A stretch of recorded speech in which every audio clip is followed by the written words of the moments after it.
Hi, so we are back for part 2 of our mini series with Rachel Bennett from HR Fusion and myself here, Stacey Calder from the Business Success Network and Magazine.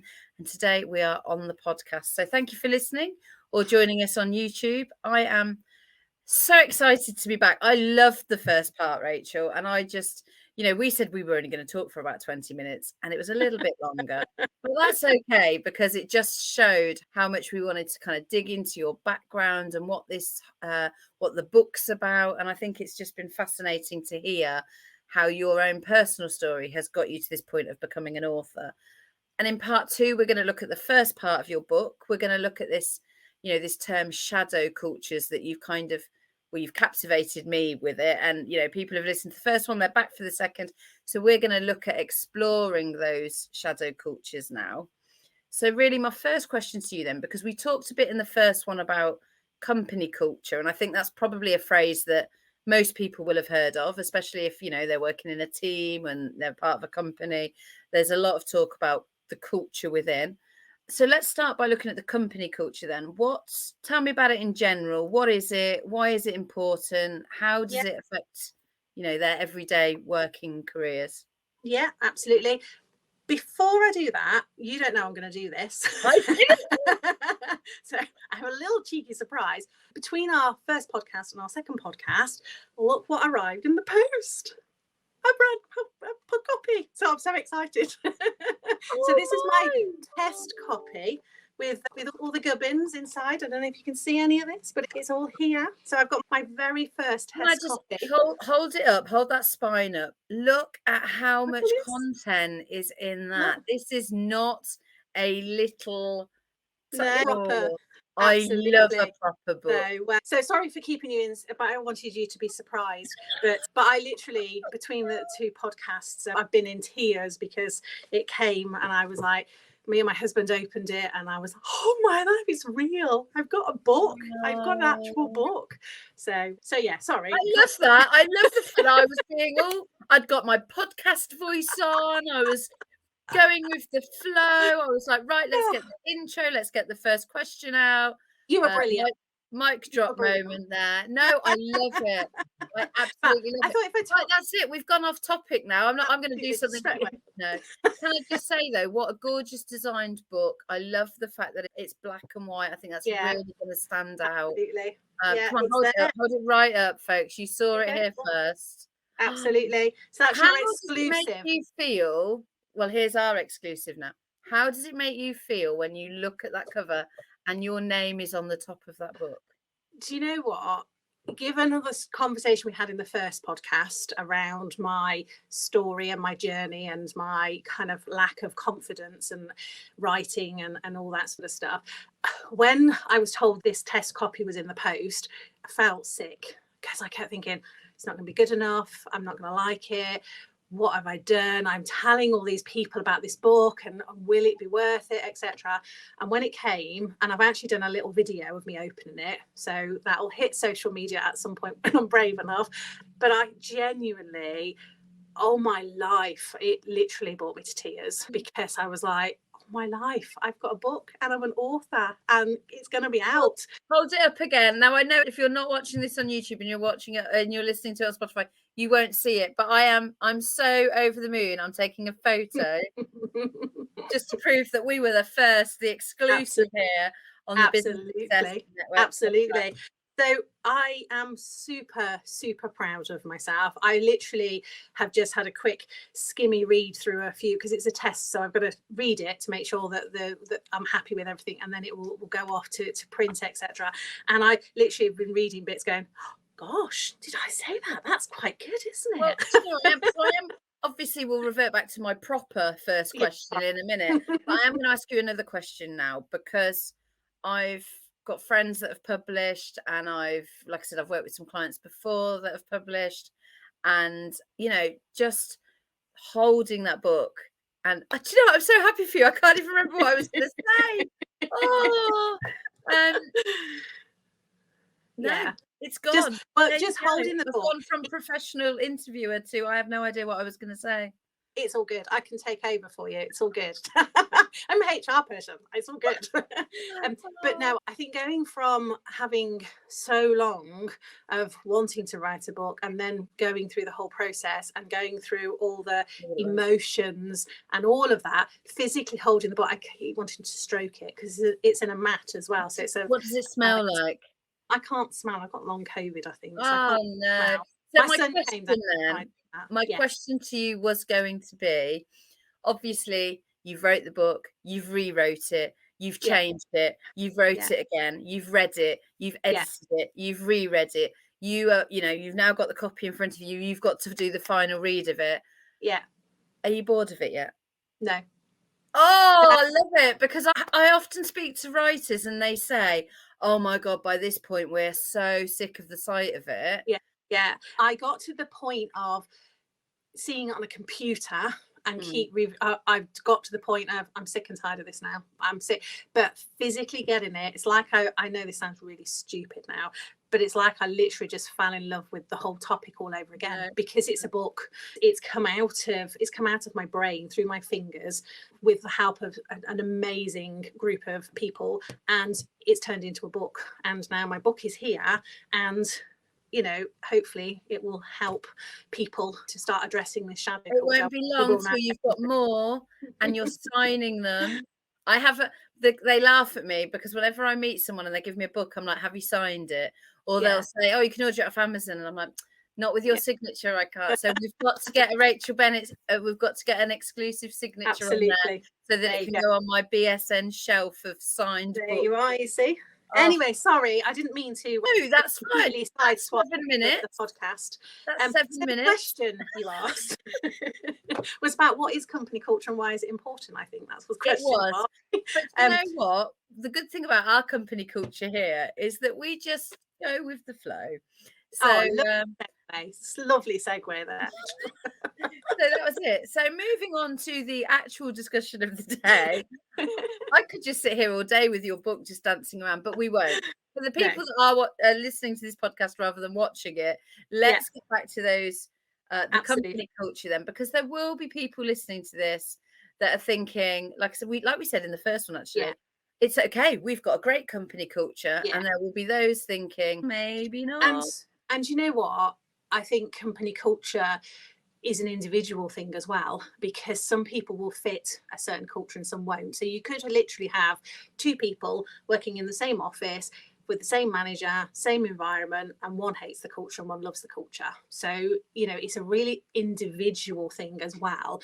But for me, it's an interesting one. As part of the research, I looked into different types of cultures. I hear lots of people say, oh, we've got a wellbeing culture, or we've got a high performance culture, or we've got a digital first culture, or customer first culture. Honestly, the list goes on. And when I did a bit of research, the figure that came out was 176 recorded company cultures that are quoted. And it's an interesting one. There's probably more, and I don't know where that figure particularly kind of came from or how it was made up, as it were. But it just shows that there's a lot of company cultures out there. And I felt that the word culture is bandied around a lot. And I've read many strategies that you read the strategy and it will say, oh, we're going to have a learning and development culture, and that means this, and then we're going to have a customer first culture, and then we're going to have a recruitment culture, etc., etc.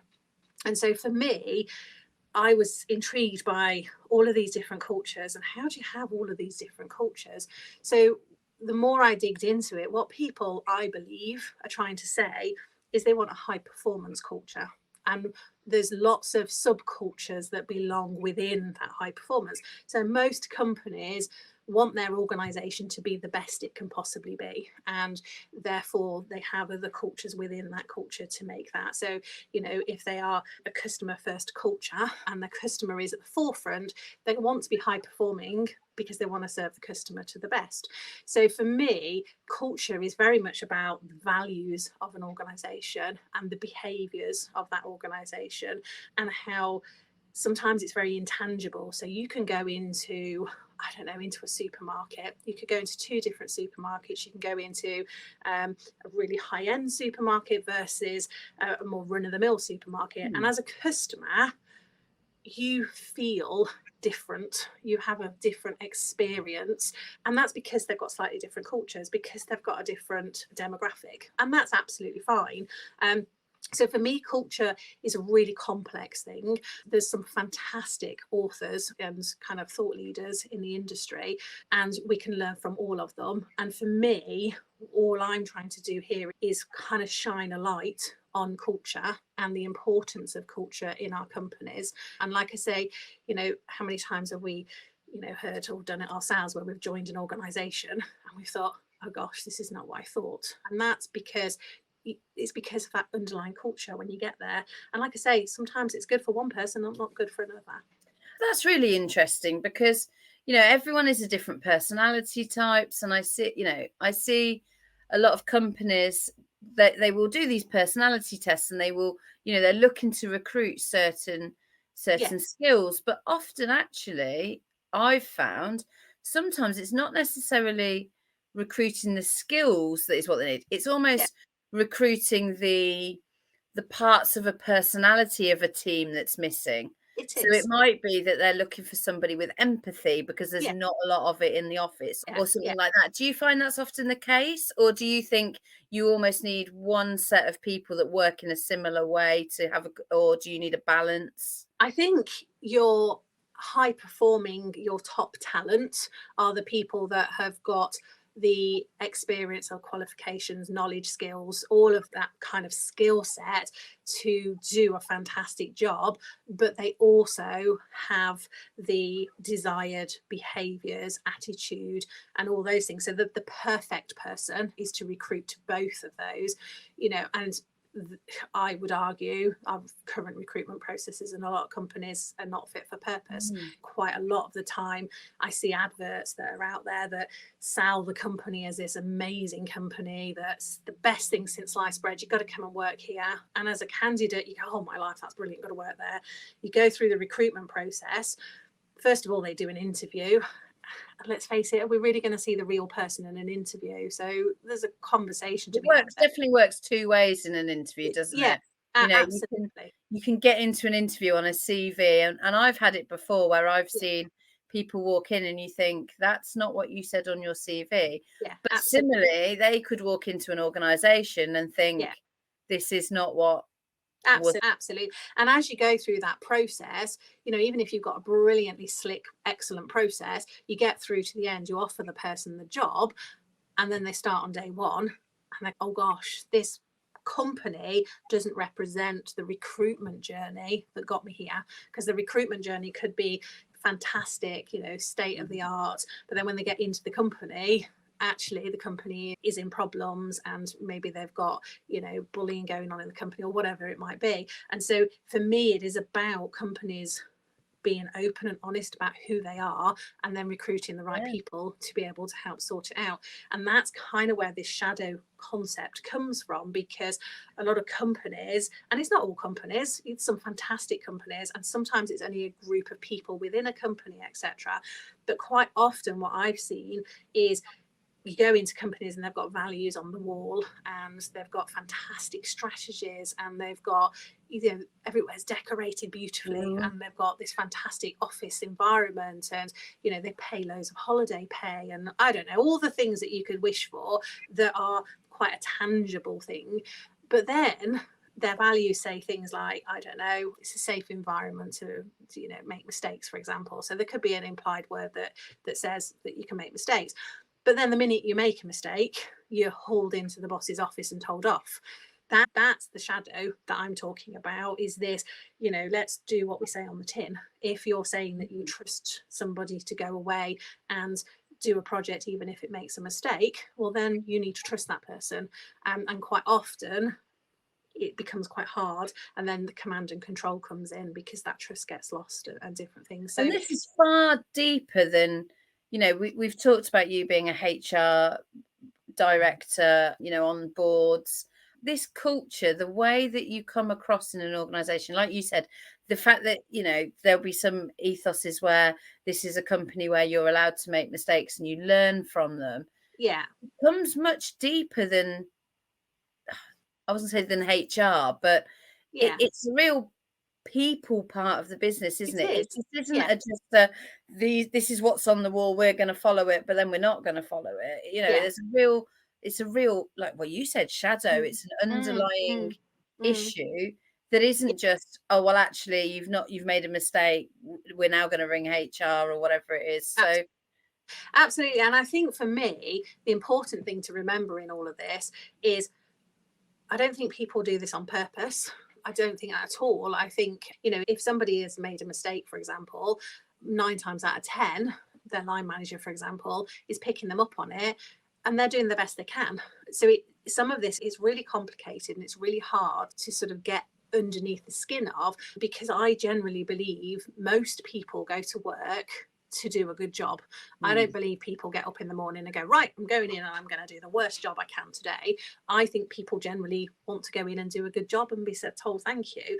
But I do think there's things like, for example, lack of communication, and we hear it all the time. You do a survey of some description and it always comes up, oh, we need more communication. And I'm not sure we do. I think it's more we need better communication. And what happens is, I don't know, somebody hears a rumour mill or somebody starts something and says, oh, I've heard our budgets are being cut by 10%. Then somebody else says, oh, that means the company's, not doing so well. And all of a sudden, a rumour mill has started that everybody's going to be made redundant and the company's going to close. And actually, that's not the case at all. Maybe they're cutting 10% because they're going to be investing in a new venture that's going to create more jobs. And so it's that sort of stuff, that's that kind of shadow that's in the middle there, that's starting to perpetuate. And it didn't need to, because actually it's just people got the wrong end of the stick. And so if organisations kind of look into doing a deep dive into whether there is shadows in their organisation or not, and then how to address those, then that high performance company is going to be a lot more achievable. brilliant.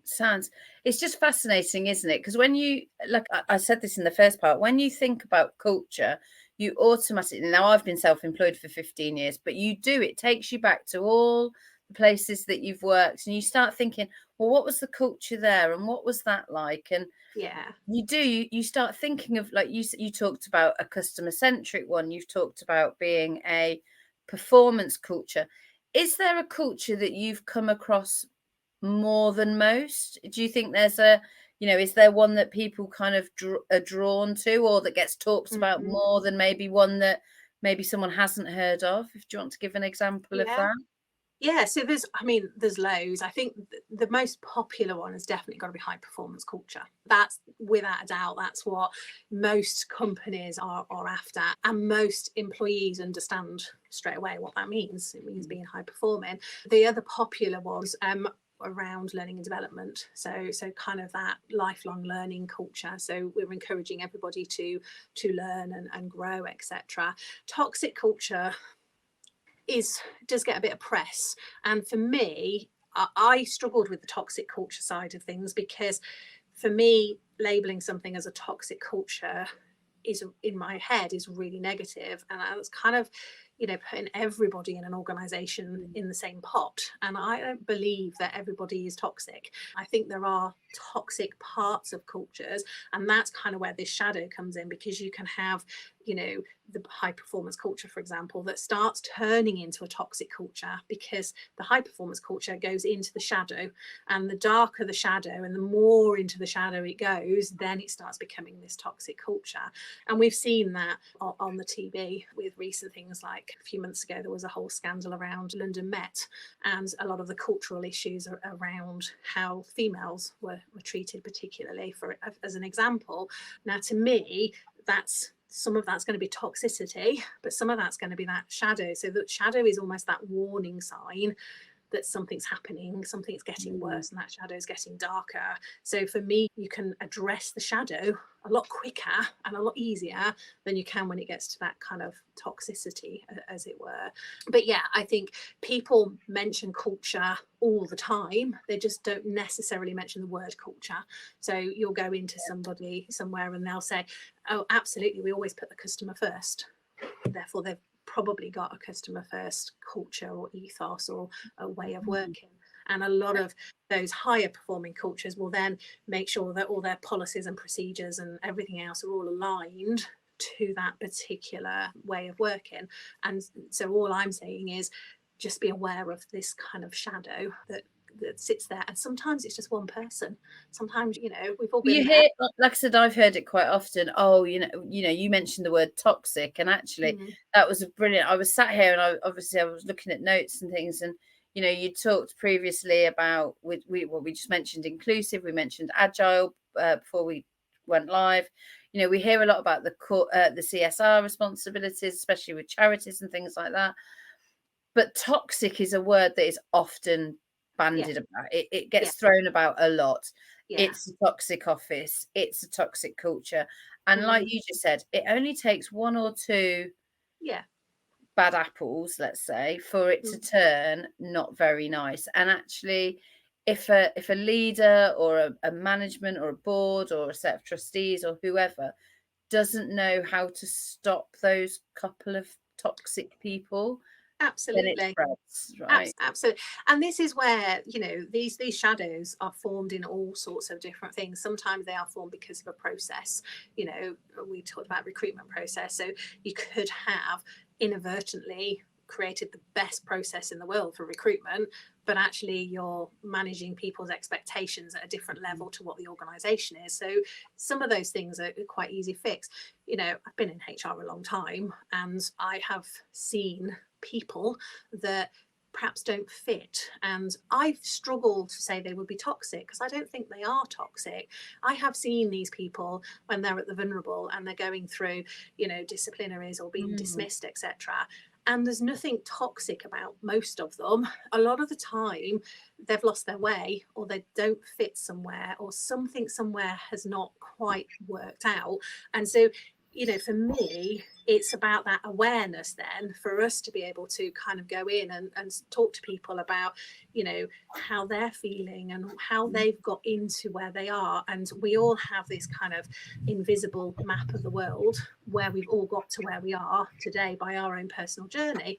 And those things do come into the workplace. So I don't think anybody ever sets out to go to work and create havoc, do they? You don't, well, I like to think apply for it. Well, I would hope not. You don't apply for a job and think, right, today I'm going in and I'm going to be the toxic one, and you just absolutely. And that's why through the book and this part of it, there is things like in there about management styles, because I think different management styles help us to manage different people in different ways.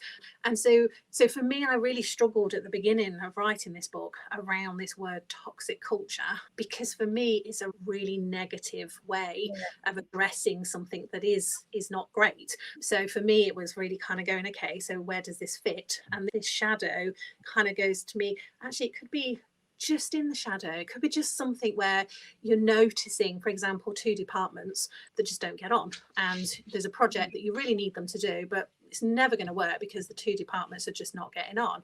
So you've got your high performance culture kind of ethos, and that's great, and people are all living it.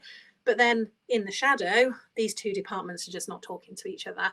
And so that's the sort of stuff I'm talking about. And then that is about kind of management style, how you approach things, how you get them together, how you address kind of the elephant in the room, and all that sort of stuff. Yeah.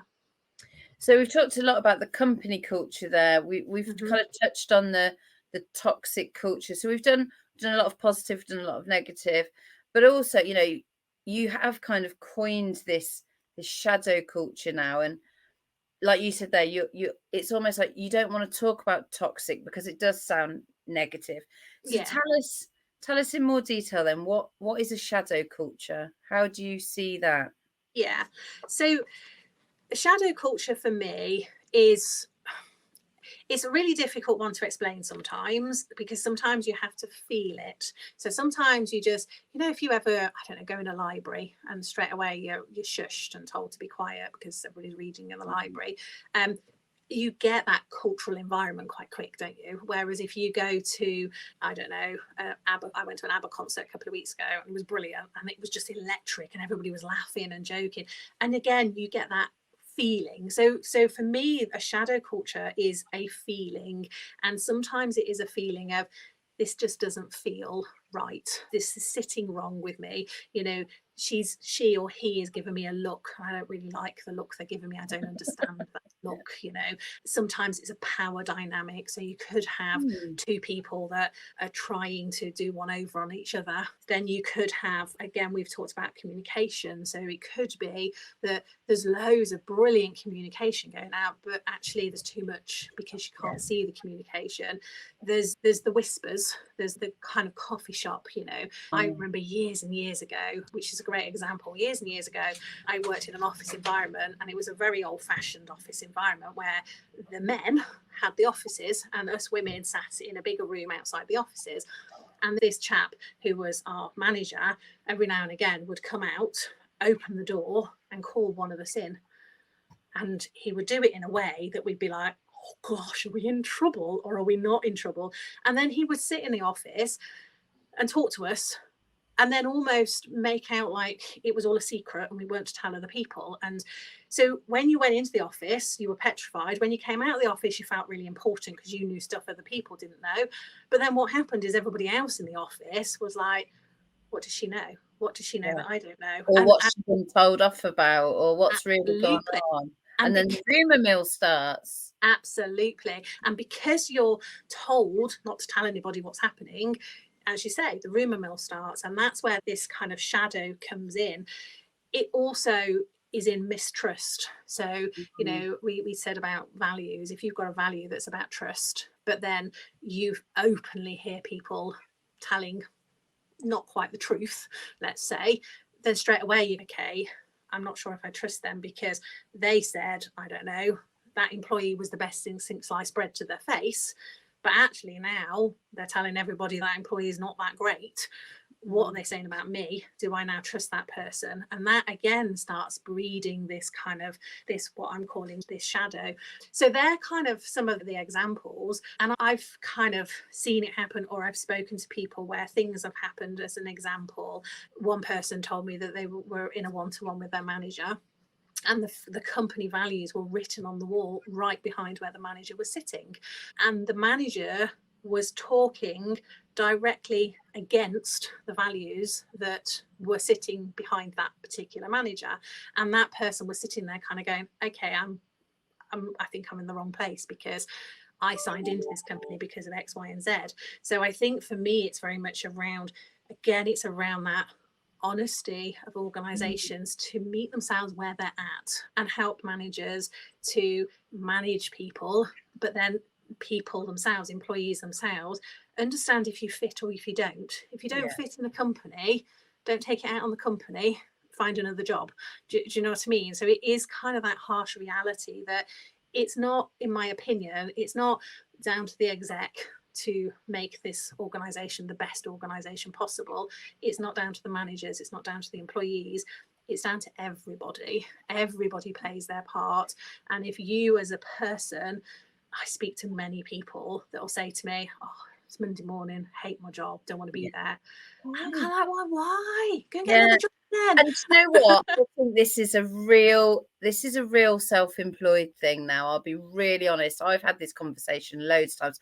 I've fallen out with people, and actually I think some of my friends probably hate me when I get on my soapbox, because they are, most of them, you know, it takes a special kind of person to go self-employed, and they're still in, and there is that what I would call the employee mindset, you know. And my husband was an employee for a long time, so was I. We're both now self-employed, but for a long time I used to say to him, you're looking at this like an employee. And actually, if you don't like getting up on Monday mornings, find a job that doesn't, you don't have to get up on Monday mornings, or go and run a business where you can change your timetable. Or, you know, if you don't like, you know, if you don't like the fact that you're only getting a certain percentage into your pension pot, okay, go and find something where, you know, line it up. So people get really frustrated with me because I'm always like, do you know what? Go out and do what makes you happy. I'm a big believer in that. And you know, there is a saying, isn't there, that people don't leave jobs, they leave managers and things like that. And I agree with that to an extent. But if you're not happy in something, in an environment, or in a job, I am a big believer of, look, you will find Yeah, something and you will absolutely. be happy. Absolutely. And for me, this is all about that kind of, what I'm trying to do is eke out that conversation, because I don't think, it's not a line manager's job to make an employee happy, in my opinion, and it's not an employee's job to make a line manager happy. You control your own happiness. But I do think it's really difficult for lots of people to change their job and have the confidence, or they may sit and say, well, I haven't got the skill set, etc. And this is where companies can go in and do programs to help people be their best self. And so there's a lot of this in this kind of shadow world around helping people leave organizations, but there's also a lot about helping managers be the best managers they can be. So I'm not picking on any particular kind of facet of an organization. What I'm saying is that sometimes when different variables come together, sometimes they create a shadow. And so therefore for me, it is about that self-awareness to say, actually, we've got all the great intentions in the world and this is how we're going to do it, but let's have some self-awareness that we've got some of these kind of variables that kind of sit there. And I have been been in teams of some brilliant projects with brilliant people. And so when this works and when you have an eye on the shadow, you can get brilliant results. And celebrating successes and saying thank you to people and all of those great things. So the shadow is there to help people understand that realm sits there. And I think we all know it does, but I'm just trying to bring it to the forefront and then kind of focus on all the fantastic things that people are doing, but let's help us all be in the right place. So that's brilliant. We talked a bit there about the rumour mill. You call it a rumour mill. I call it the quick, let's go to the coffee machine. And while we're making coffee, we're having a bit of a gossip. Or, you mentioned that there was an example where the men would be in the office, the women would be outside, and they're coming in and out. And actually, when you're told, don't say anything, the chances are you're straight over to that coffee machine going, I was told this, but don't say anything. And then they say, oh, yeah. And it goes round. So it's kind of this whole roundabout thing. And then the trust doesn't come in. Either, like I just said, we've talked about this rumour mill. I'm guessing sometimes there's quite a resistance to change as well. Can you give us some examples of some of these other shadow cultures? Anything that you've really found? Yeah, absolutely. So I think the resistance to change part first, though, is an interesting one. And I think change is a really interesting one. We know we've just been through COVID, haven't we? We know what change is like, and that was like a huge change. And it's changed the working environment for a lot of people massively, but we've all adapted. So I think change is something that companies that are progressive and good companies, they have on their radar and they know how to do change management. And actually, I think in a lot of companies, change management is probably has the potential of having the biggest shadow. But I think a lot of people, particularly HR professionals, are already on the case. And so, it's an interesting one. But as far as kind of those underlined cultures, and we've touched on a few of them already around the kind of that gossip, a bit of a gossip culture. Sometimes shadow cultures are probably the best way of explaining them is they're like unofficial culture. They're almost like this underground culture that nobody really talks about, but everybody knows is there. Sounds like Fight Club. First rule of Fight Club is we don't talk about Fight Club. Yeah, God, we're covering all the topics today. Yeah, absolutely. So some of the things there is going to be around, being overworked. That's probably kind of one of the biggest kind of shadow cultures that would sit there. Do you know what? While we're talking about this, I've got these visions of, the offices, the small businesses, the larger corporates. But actually, this one, the overwork culture, this really fits in with small businesses as well, because there is such a culture, and I see it all the time.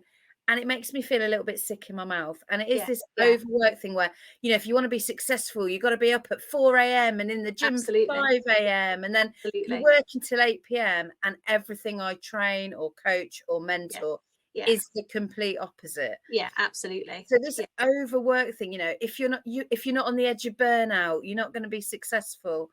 That to Absolutely. me, as you've just said that, then I'm like, Yeah. yes, It that is. is such And a that, shadow. I was in London a few years ago, and I was talking to a chap, and we were talking about culture, and he turned to me and he said one of the biggest issues at the moment for him was this, what he called a busyness culture. And I was like, yeah, I get it. I get it. And a lot of it is sometimes people are busy and they're creating this burnout culture. So that's a whole other one that we've talked about a lot in the press and everything.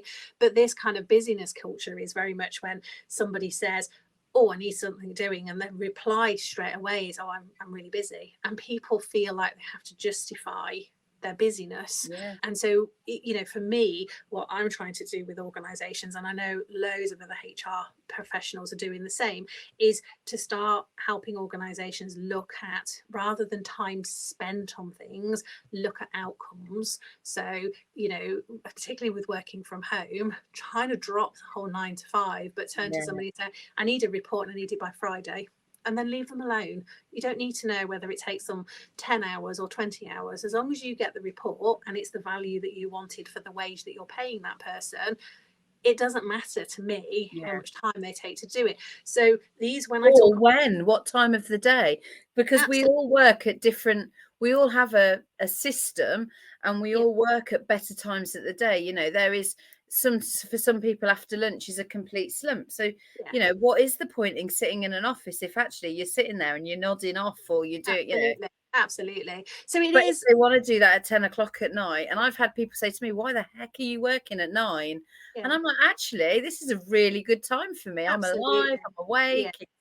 And this is what I think for me is around that manager and employee relationship. If you've got a really great relationship, and if you can, as a manager, really build that relationship with whoever's reporting into you, and as an employee, know to have that honesty and that trust, etc., that relationship can then have none of this shadow stuff in it. And so if, for example, you turn around and say, oh, I don't know, I'm not feeling so well, I'm going to knock off at 3 o'clock, your manager should be, it's fine. As long as you get can you still get the work done by Friday? Yes, I can. Brilliant. That's fine. Crack on.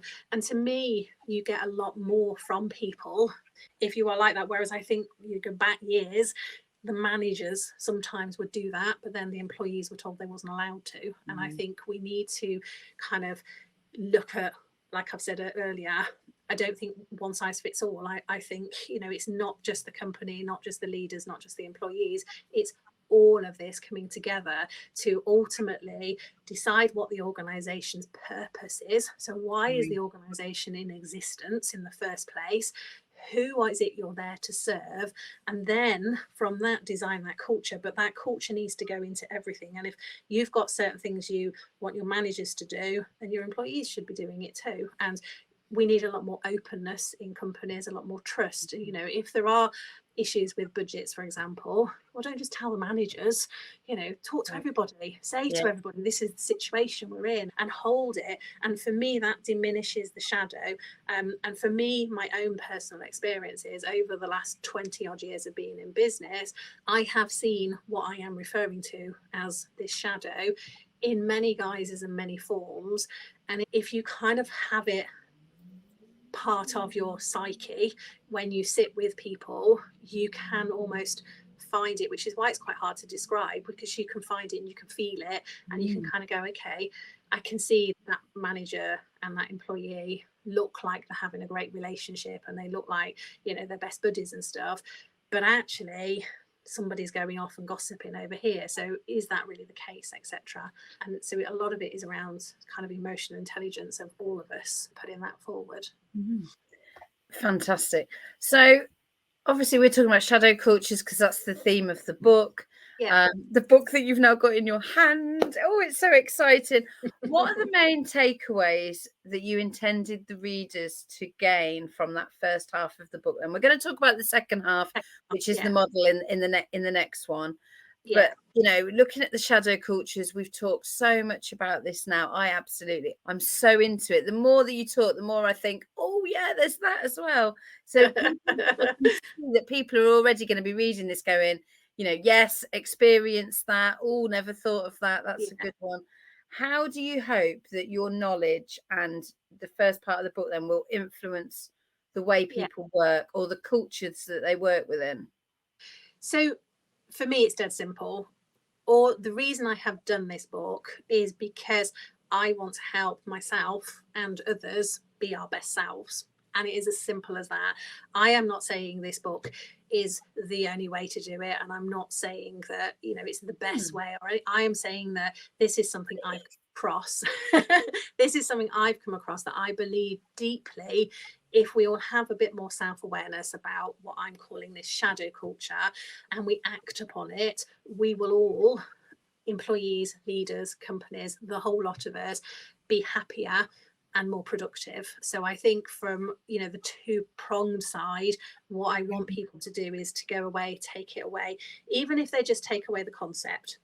Don't buy the book or don't do anything else, but they take away the concept, and every now and again they think, gosh, I wonder if that's a shadow. Then I've done my job in some respects. So what I'm after is people taking away this as a concept, and my hope for the book and the concept, etc., is that it will help people be happier at work, and ultimately it will help organizations become high performing or have a chance of becoming high performing. But yeah, I'm not actually much of a book, am I? I love it. You don't even have to buy the book. Look, if you're listening to this podcast, I think it's pretty easy to see that this book will cover a lot. Okay, it's all about shadow cultures, but the fact that we are 42 minutes into a podcast here. Again, I know. It's us two. We talk too much. But we have covered so much. We've looked at company cultures. We've looked at what the shadow cultures are. I genuinely think people will be reading your book going, light bulb moments, because whether they are part of a team and they're thinking, actually, this is why I feel like this, or whether they are part of management and leadership and they don't want those shadows, or they want to identify them quickly, because that's, I'm guessing that's a big thing. We've talked about HR before. HR is very reactive, and yet, and I know I've said to you, surely if management and leaders were more proactive, these reactive things would stop, or they wouldn't take as long or be as big a problem. So that's where I see your book, is that it will get people thinking in their environments and how they can improve. And my point, just to make a point that's clear for me, is I don't think it's HR's responsibility to change the culture of an organisation at all. I think HR are there to impart any wisdom or skill set or anything else. This book is about upskilling all of us so that we can all own our own behaviour and how we react and how we own. So if, like we said, if you don't like a job, do something about it. So this book is about empowerment of individuals, but it has been written, I am a HR professional, so it's been written from my viewpoint of how organizations work. One of the things that we haven't covered, which we won't cover in the podcast, is if you do get the book, there's a little cheeky chapter in there about becoming a shadow hunter. So I'll leave that one a little bit hanging. We're going to dangle that for the next podcast, or are we just going to dangle that they've got to go buy the book? Yeah, I think go for the book. Yeah. I love that. I love it.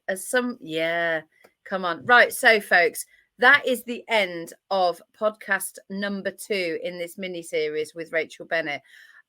I want to find out how I can be a shadow hunter. I'm sure you guys do. Please do get in touch with us. Drop your comments in the comments and go out and check out Rachel.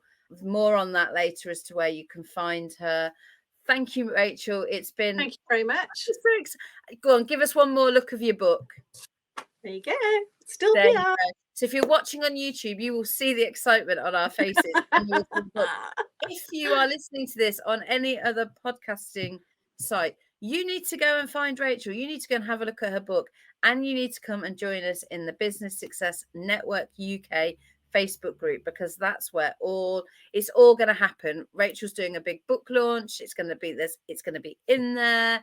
It's going to be there's going to be lots of talk around culture and shadows coming over the next, let's say 2024. Why not? Indeed. It's all happening. Rachel, thank you so much for your time today. I feel like I've learnt loads. You are very welcome, and thank you very much for having me. It's really lovely to talk it through and to hear it starting to become, you know, real out there in the book form, etc. So yeah, thank you. It certainly is, and thank you for surprising me with that key piece of information, which is, look, I've got the book, letting me go off on a tangent and then dropping it in there. Right then, folks, as I said, this is the end of part 2.